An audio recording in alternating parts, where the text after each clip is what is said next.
Hello बच्चों, chemistry class में आपका स्वागत है और मैं हूं आपका केमिस्ट्री टीचर सतीश श्रीवास्तव। तो स्टार्ट करते हैं हम अपना टॉपिक।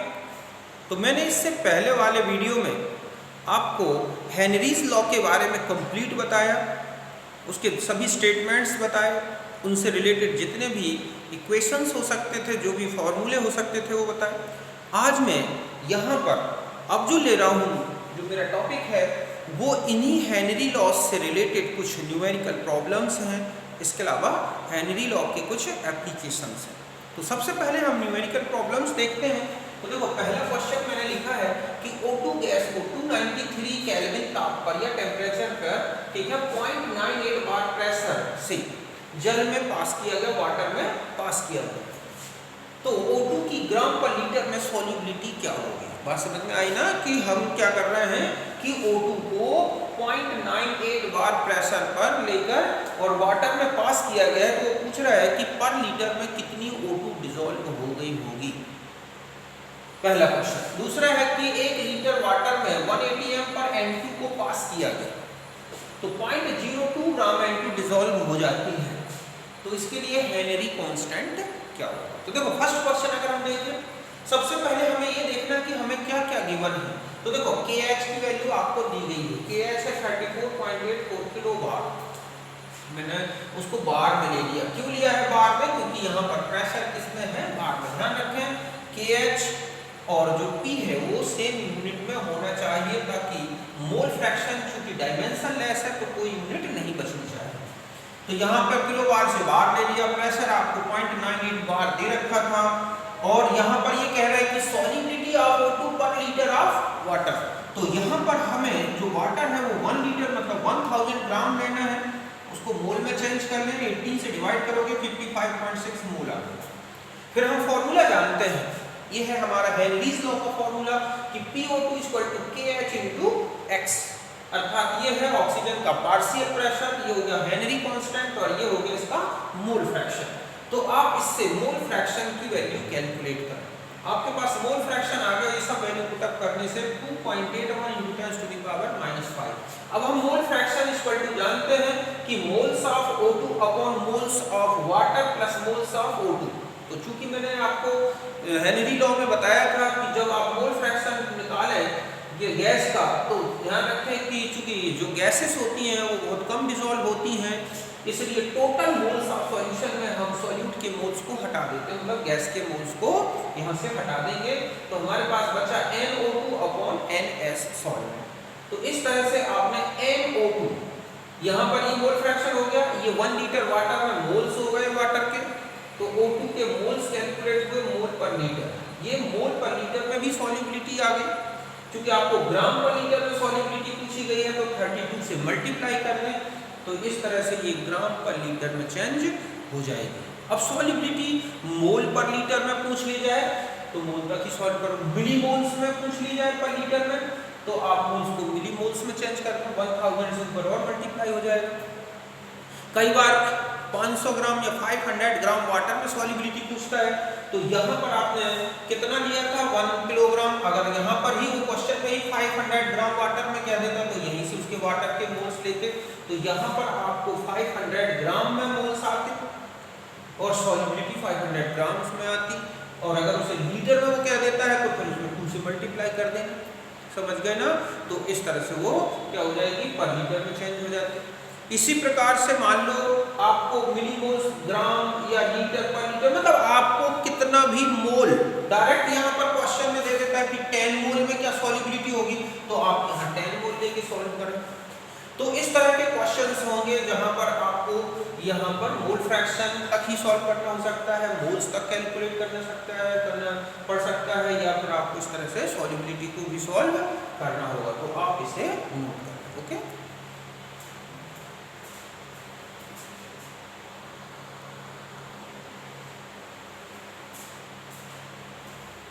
अब हम नेक्स्ट क्वेश्चन में आते हैं। नेक्स्ट क्वेश्चन का आपको दे रखा था 1 लीटर वाटर में 180 एम पर N2 को पास किया गया है, 0.02 ग्राम N2 डिसॉल्व हो रही है।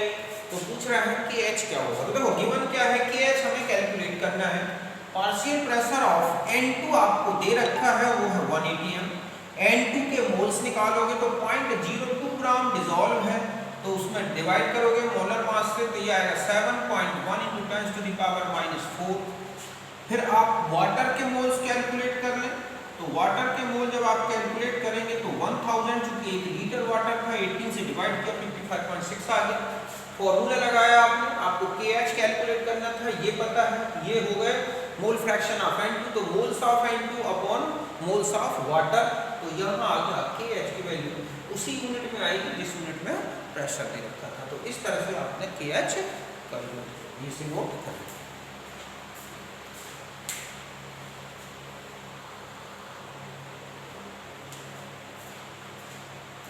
अब देखो नेक्स्ट क्वेश्चन है कि हीलियम का मोल फ्रैक्शन है 1.2 × 10⁻⁻⁶, तो KH क्या, और KH है 6.8 × 10⁻⁶ टॉर, तो हीलियम का पार्शियल प्रेशर क्या होगा। तो सबसे पहले हम देखेंगे कि हमें क्या गिवन है। तो देखो KH दे रखा है आपको, हीलियम का मोल फ्रैक्शन दे रखा है, बस आपको पार्शियल प्रेशर कैलकुलेट करना था, तो KH × XC कर दें, तो ये आ गया 8.16 टॉर, चूंकि टॉर की यूनिट में आएगा तो इसकी कोई यूनिट नहीं है। दूसरा क्वेश्चन था सॉल्युबिलिटी, मतलब मोलैलिटी ऑफ H2S इज 0.195 मोल पर किलोग्राम, यहाँ पर किलोग्राम में दे दी, एट STP, तो KH क्या होगा। तो देखो सॉल्युबिलिटी जो मोलैलिटी की यूनिट में दे रखी है वो है 0.195 अपॉन मोल पर किलोग्राम, मोलैलिटी है, moles of solute upon mass of solvent in kilogram, तो इसका मतलब है कि मोल्स तो आपको डायरेक्ट मिल गए H2S के। वाटर का सॉल्वेंट का जो मास है वो 1000 ग्राम हो गया, 1 किलोग्राम में है नहीं, ठीक है। तो आपको इसके मोल्स कैलकुलेट कर लिया आपने, 55.6 आ गया। KH आपको कैलकुलेट करना था, H2S चूंकि ये STP पर पूछी गई है, सॉल्युबिलिटी दी गई है, तो वहाँ STP पर जो प्रेशर होगा 1 बार होगा, NTP या STP पर। फिर हम मोल फ्रैक्शन का फॉर्मूला लगाएंगे, NH2S upon NH2S plus NH2, चूंकि यहाँ मोल्स H2S के काफी हैं, मतलब निग्लेजिबल नहीं कह सकते, इसलिए मैंने यहाँ पर उसको लिया है। तो इस तरह से H2S मोल फ्रैक्शन निकलाया किसका, H2S का, बस फिर आप KH कैलकुलेट कर लें, समझ गए होंगे ना। तो इस तरह से फिर हम नेक्स्ट क्वेश्चन करते हैं, पहले आप इनको नोट कर लें।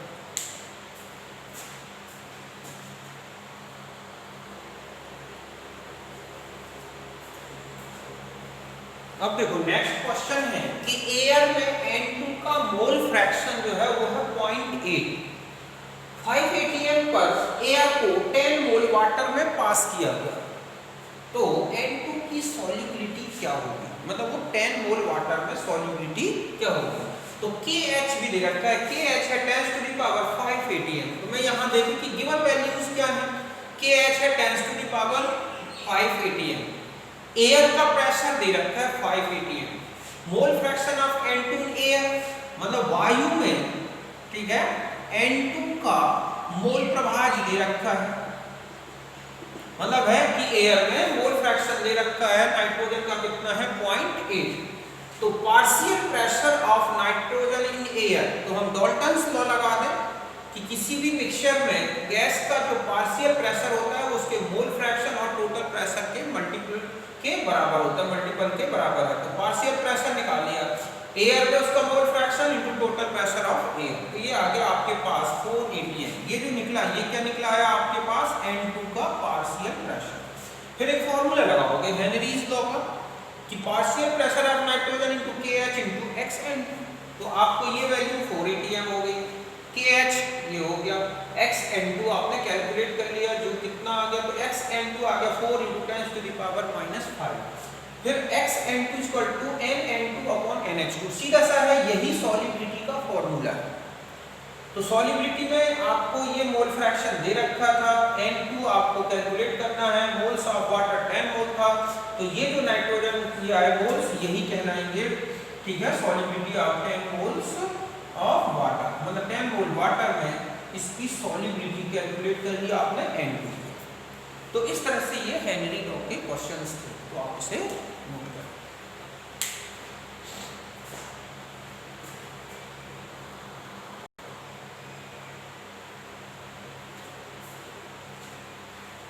देखो एक क्वेश्चन है, हालांकि वो हेनरीज लॉ से रिलेटेड नहीं है, लेकिन एक सैचुरेट सॉल्यूशन में सॉल्युबिलिटी से रिलेटेड है कि 70 डिग्री सेंटीग्रेड टेम्परेचर में 32 gram copper sulphate into 5H2O जो है 100 ग्राम सैचुरेटेड सॉल्यूशन में घुला हुआ है। समझ गए ना? इस सॉल्यूशन को का 3 to 5 ग्राम दिया गया, मतलब इतना ग्राम 100 ग्राम सॉल्यूशन में डिसॉल्व है।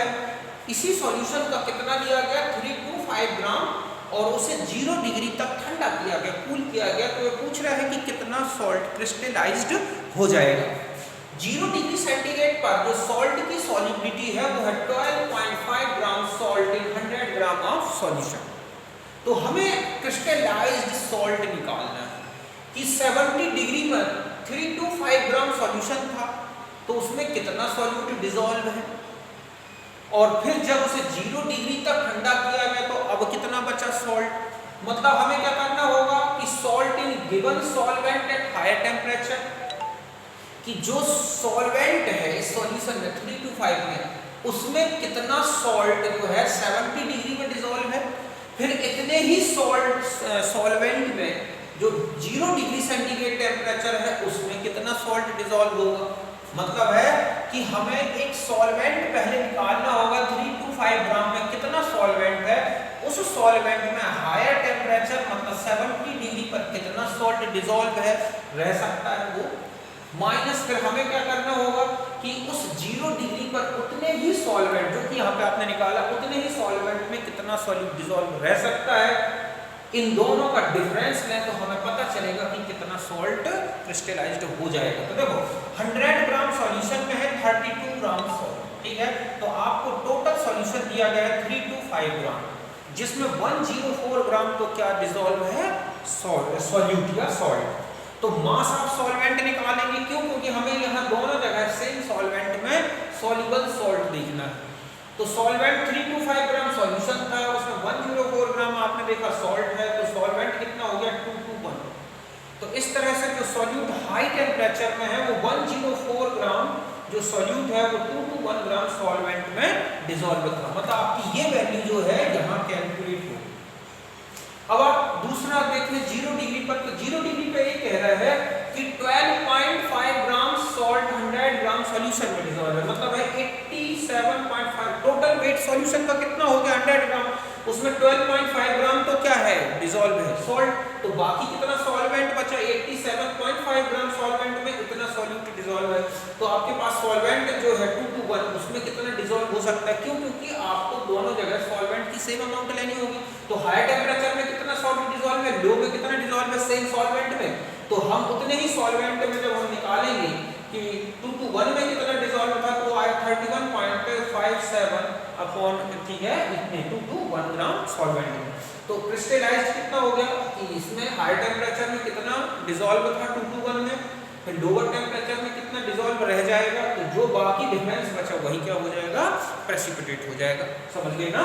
तो इस तरह के काफी क्वेश्चंस आपको मिलेंगे, तो आप पहले से नोट कर लें।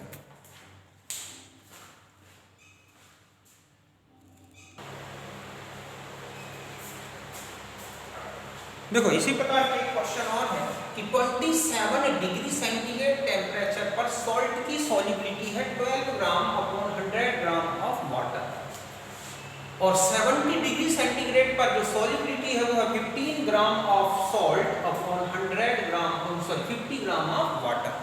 अब वो कह रहे हैं कि अगर सॉल्यूशन को 70 से कूल करके मतलब ठंडा करके 27 डिग्री तक लाया जाए तो कितना सॉल्ट क्रिस्टलाइज्ड हो जाएगा। तो देखो हम यहाँ देखें कि 100 ग्राम सॉल्वेंट जो